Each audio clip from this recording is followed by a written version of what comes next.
تفہیم القرآن، روزانہ ایک رکوع، ترجمہ و تفسیر کے ساتھ قرآن کو سمجھیں۔ سبسکرائب کریں اور جڑے رہیں۔ وَإِن كَذَّبُوكَ فَقُل لِّي عَمَلِي وَلَكُمْ عَمَلُكُمْ أَنتُم بَرِيئُونَ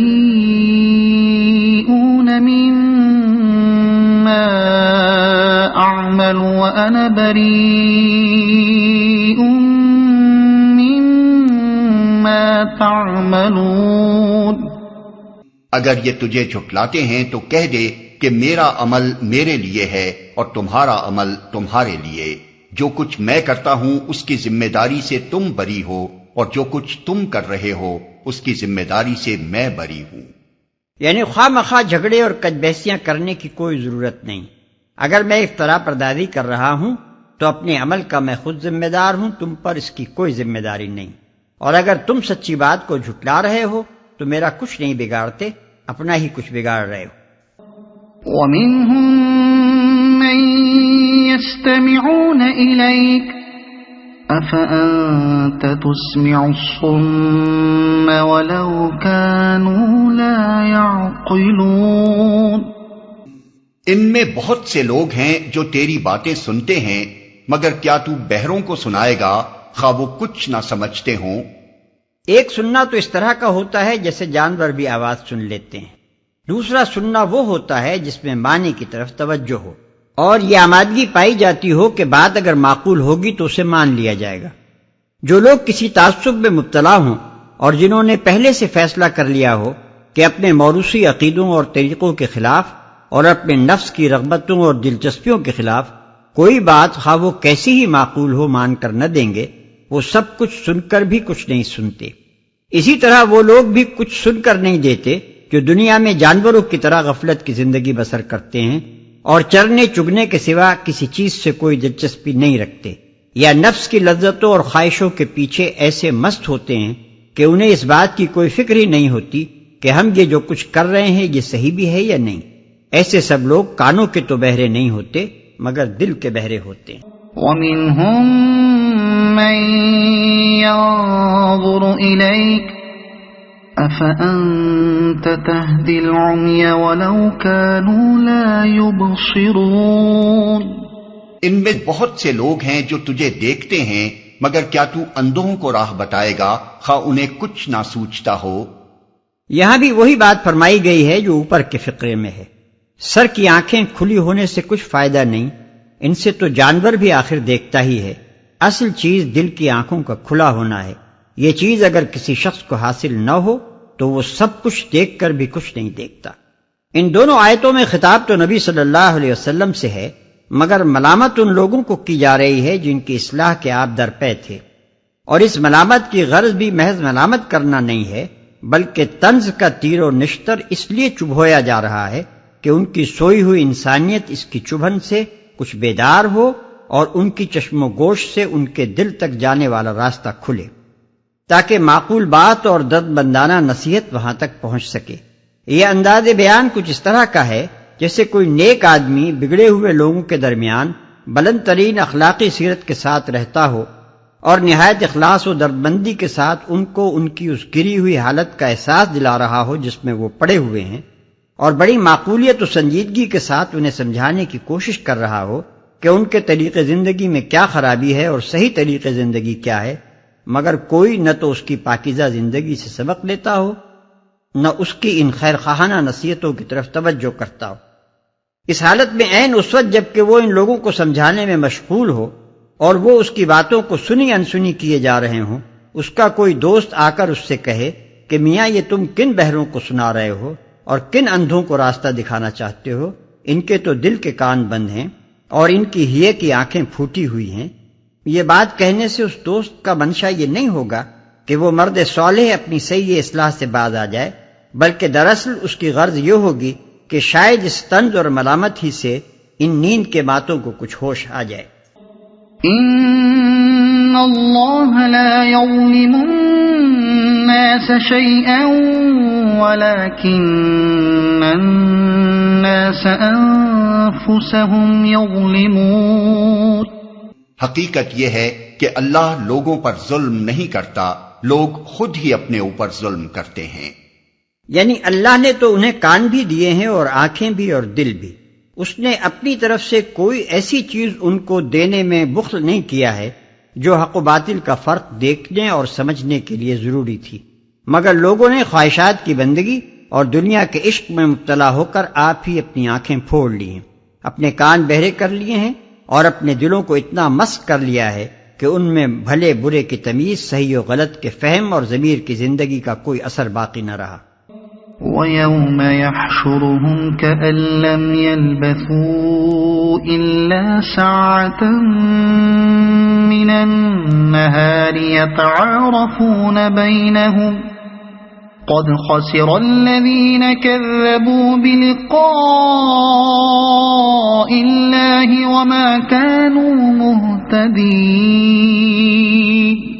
آج یہ دنیا کی زندگی میں مست ہیں، اور جس روز اللہ ان کو اکٹھا کرے گا تو یہی دنیا کی زندگی انہیں ایسی محسوس ہوگی گویا یہ محض ایک گھڑی بھر آپس میں جان پہچان کرنے کو ٹھہرے تھے۔ اس وقت تحقیق ہو جائے گا کہ فی الواقع سخت گھاٹے میں رہے وہ لوگ جنہوں نے اللہ کی ملاقات کو جھٹلایا اور ہرگز وہ راہ راست پر نہ تھے۔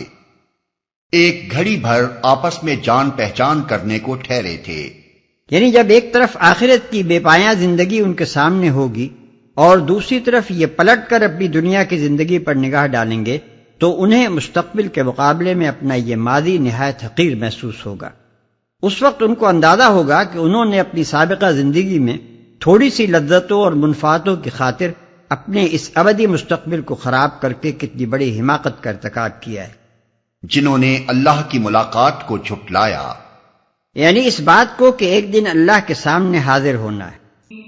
وَإِمَّا نُرِيَنَّكَ بَعْضَ الَّذِي نَعِدُهُمْ أَوْ نَتَوَفَّيَنَّكَ فَإِلَيْنَا مَرْجِعُهُمْ ثُمَّ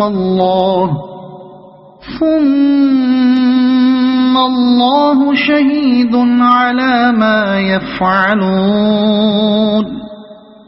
وَلِكُلِّ أُمَّةٍ رَّسُولٌ فَإِذَا جَاءَ رَسُولُهُمْ قُضِيَ بَيْنَهُم بِالْقِسْطِ وَهُمْ لَا يُظْلَمُونَ۔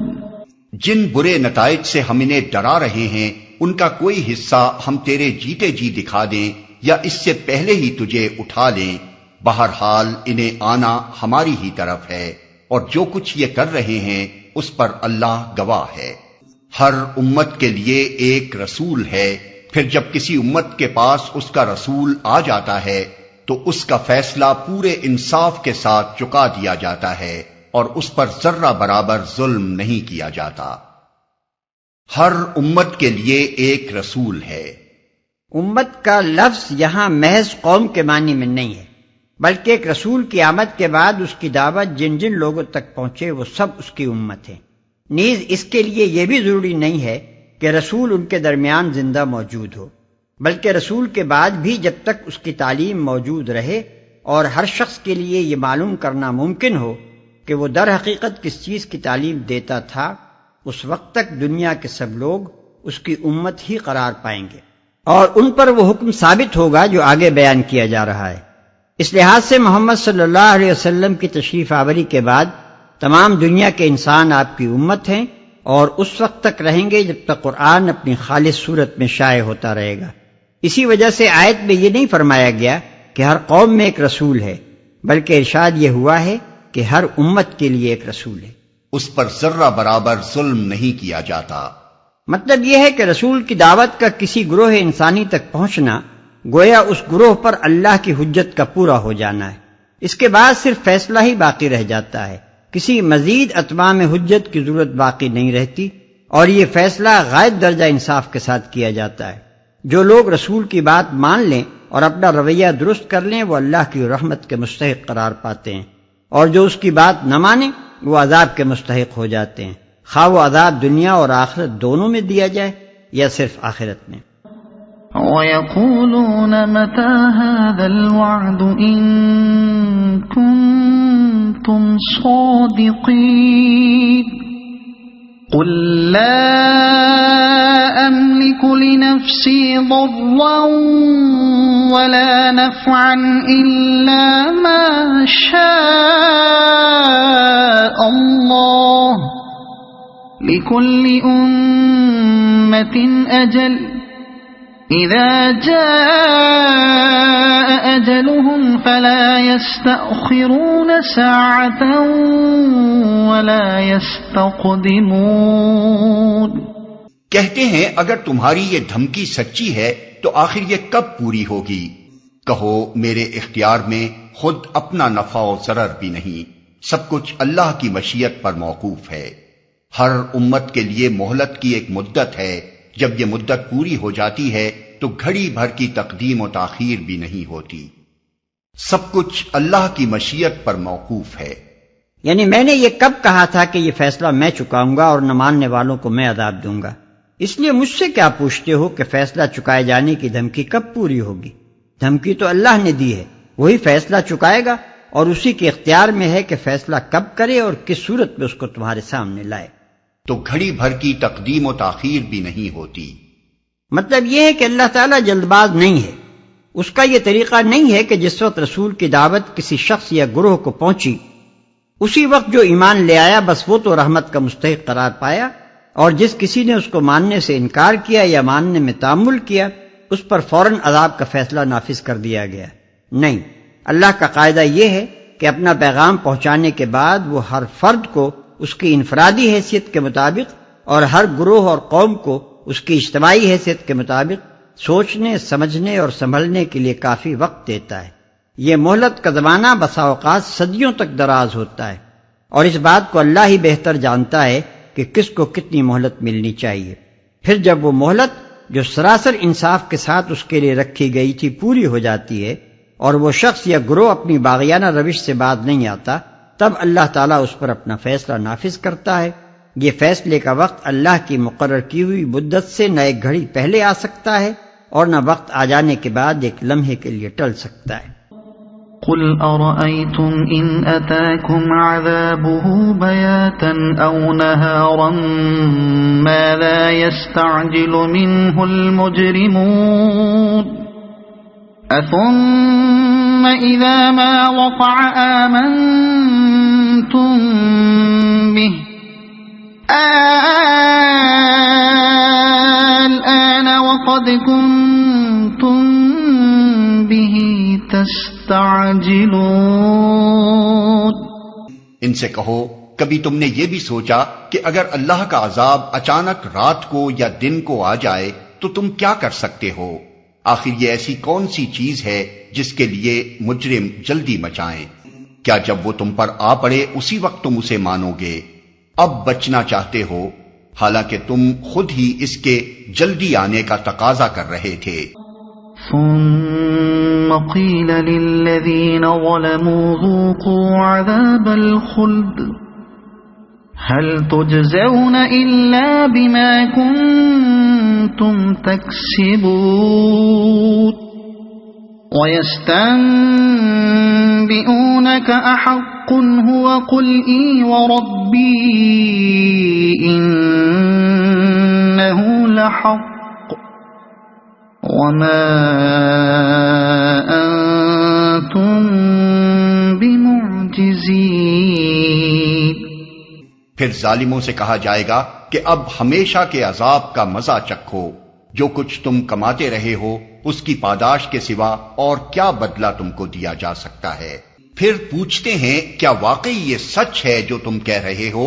کہو میرے رب کی قسم یہ بالکل سچ ہے، اور تم اتنا بل بوتا نہیں رکھتے کہ اسے ظہور میں آنے سے روک دو۔ اگر آپ کو یہ ویڈیو پسند آئی ہو تو اسے لائک کریں، دوسروں تک پہنچانے کے لیے شیئر کریں، اور مزید ایسی ہی معلوماتی ویڈیوز کے لیے ہمارے چینل عبد المالک ہاشمی کو سبسکرائب ضرور کریں۔ نئی اپڈیٹس کے لیے بیل آئیکن دبائیں تاکہ آپ کو ہماری ہر نئی ویڈیو بر وقت مل سکے۔ آپ کی حوصلہ افزائی ہمیں مزید بہترین مواد بنانے میں مدد دے گی۔ شکریہ۔